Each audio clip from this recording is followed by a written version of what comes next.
Students, कैसे हैं आप सभी लोग। बेटा जैसा कि आप सब लोग जानते हैं, हम चैप्टर नंबर 3 कर रहे हैं। वीडियो नंबर आज हमारा 25 रहेगा और हम क्लास 8 में ही पढ़ रहे हैं और हमारे क्वेश्चन आंसर्स चल रहे हैं जिन्हें आज हम ख़त्म कर लेंगे। चैप्टर 3 हमारा क्लोज हो जाएगा आज। तो आई होप आप लोग साथ साथ में याद भी करते जा रहे हैं जिससे आपको कोई प्रॉब्लम ना हो। देखिए, निम्नलिखित पदार्थों को पुनर्चक्रित किए जा सकते हैं और पुनर्चक्रित नहीं किए जा सकते हैं, इनमें आपको वर्गीकृत करना है। मतलब कौन से ऐसे हैं जिन्हें पिघलाकर कुछ और बनाया जा सकता है और कौन से ऐसे हैं जिन्हें नहीं कर सकते हैं। तो देखिए, जो नरम प्लास्टिक होती है, थर्मो प्लास्टिक होती है। देखो कौन सी वाली प्लास्टिक की बात हो रही है, जैसे खिलौने, थैले, बॉल पेन होते हैं वो, प्लास्टिक के कटोरे, विद्युत तार के जो बाहर के खोल होते हैं और कुर्सियाँ, इन सब को हम पिघलाकर दोबारा से बना सकते हैं। लेकिन टेलीफोन यंत्र, कुकर का हत्था जो बेकेलाइट का होता है और स्विचेस जो बनते हैं जिन प्लास्टिक से ये बनते हैं, इन्हें हम पुनर्चक्रित नहीं कर सकते हैं। ठीक है, नेक्स्ट क्वेश्चन देखिए। राणा गर्मियों के लिए कमीज़ें खरीदना चाहता है, उसे सूती कमीज़ें खरीदनी चाहिए या संश्लेषित? कारण सहित बताइए। देखिए बेटा, आपसे क्या कहा है कि गर्मी के कपड़े खरीदने हैं, अब वो सूती खरीदे या संश्लेषित, यानी कि नेचुरल खरीदे या इंसानों द्वारा बनी हुई। तो बेटा गर्मी के लिए कौन सी खरीदनी चाहिए? नेचुरल, सूती खरीदनी चाहिए। क्योंकि जो संश्लेषित कपड़े होते हैं, जो इंसान जो कपड़े बनाते हैं, बहुत जल्दी तो गर्म हो जाते हैं, गर्म होने के साथ साथ बहुत जल्दी आग पकड़ते हैं, शरीर में बहुत ज़्यादा चिपक जाते हैं और बहुत ही पसीना इनसे आता है। जबकि जो सूती नेचुरल कपड़े होते हैं, उनमें हवा जो है अंदर बाहर होती रहती है और पसीना जो है वो सूख जाया करता है। तो इसलिए हमें गर्मियों में सूती कमीज़ें पहननी चाहिए। उसके बाद क्वेश्चन नंबर 10 देखिए। उदाहरण देकर प्रदर्शित कीजिए। प्लास्टिक की प्रकृति असंक्षारक होती है। असंक्षारक मतलब उसका कभी अपघटन नहीं होता, वो कभी खराब नहीं होती। मतलब प्लास्टिक जो है जल्दी से उसका नुकसान नहीं होता है। तो देखिए, प्लास्टिक जो है एक अनअभिक्रियाशील पदार्थ है, मतलब कि कोई अभिक्रिया करती नहीं है, अभिक्रियाशील है। तो अभिक्रियाशील है तो जैसे लोहा होता है, वो तो अभिक्रिया कर लेता है, जंग लग जाती है ना। वायु और जल से कभी भी अभिक्रिया ये करता ही नहीं है। अब करेगा नहीं तो इसमें कोई भी अभिक्रिया जब होगी ही नहीं, है ना। प्लास्टिक अम्ल के साथ भी कोई क्रिया नहीं करता, किसी भी तरह से कोई क्रिया नहीं करता, तो इसका संक्षारण कैसे होगा? इसलिए हम इसे कह सकते हैं कि ये असंक्षारक है, ये कभी भी इसका अपघटन नहीं होता है, ये कभी हमेशा ऐसे के ऐसे ही बने रहता है। क्लियर? अब इसी संक्षारक प्रकृति के कारण ही तो हम इसमें अचार रख सकते हैं, वरना आप देखिए कभी आप लोहे के बर्तन में, स्टील के बर्तन में अचार नहीं रखते हैं, क्योंकि खटाई के कारण आपके बर्तन खराब होने लगते हैं, है ना। लेकिन प्लास्टिक के में रखिए, आपको कोई दिक्कत नहीं आती है। इसके बाद क्वेश्चन नंबर 11 आप देखिए। क्या दांत साफ करने की ब्रश का हैंडल और शूब यानी ब्रिस्टल्स जो होते हैं, एक ही पदार्थ के बनाने चाहिए? बिल्कुल बेटा नहीं बनाने चाहिए। सोचिए, आप जहाँ से ब्रश पकड़ते हैं वो टाइट वाला हिस्सा होता है और जो आपके ब्रश के धागे होते हैं, रेशे होते हैं, वो नरम होते हैं।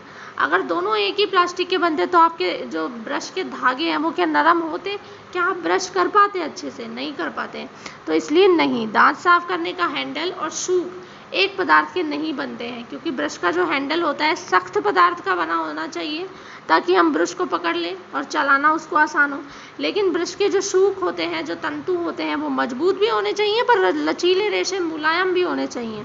ठीक है, अगर शूक भी हम हैंडल की तरह सख्त पदार्थ के बनाएंगे तो हमारे दांत, मसूड़े दोनों हो गए, फिर तो है ना, ख़त्म हो जाएंगे, टूट जाएंगे या फिर उनमें नुकसान पहुँचेगा। इसलिए दोनों जो है, शूक जो होता है नायलॉन के रेशों से बनाए जाते हैं और हैंडल जो होता है वो प्लास्टिक का बनाया जाता है। क्लियर? नेक्स्ट क्वेश्चन देखिए, क्वेश्चन नंबर 12 कि जहाँ तक संभव हो सकता है हमें प्लास्टिक के उपयोग से बचना चाहिए, ऐसा क्यों है? देखिए, प्लास्टिक जो होता है अनअभिक्रियाशील है, मतलब किसी और चीज़ से अभिक्रिया करके ख़त्म होता ही नहीं है। हल्का है, प्रबल है, चिरस्थायी यानी कि लंबे समय तक रहता है, विद्युत ऊष्मा का कुचालक है, इसलिए उपयोगी तो बहुत है। लेकिन ये जैव अनिम्नीकरणीय है, यानी कि ये कभी अपघटित हो नहीं सकता है, कभी प्राकृतिक प्रक्रियाओं द्वारा विघटित नहीं होता है जल्दी से। इसलिए हमें 4 सिद्धांतों को याद रखना चाहिए कि हम इसे कम उपयोग करें, रिड्यूस और अगर यूज़ किया है तो उसे दोबारा से किसी और चीज़ में फिर यूज़ करें, रीयूज़।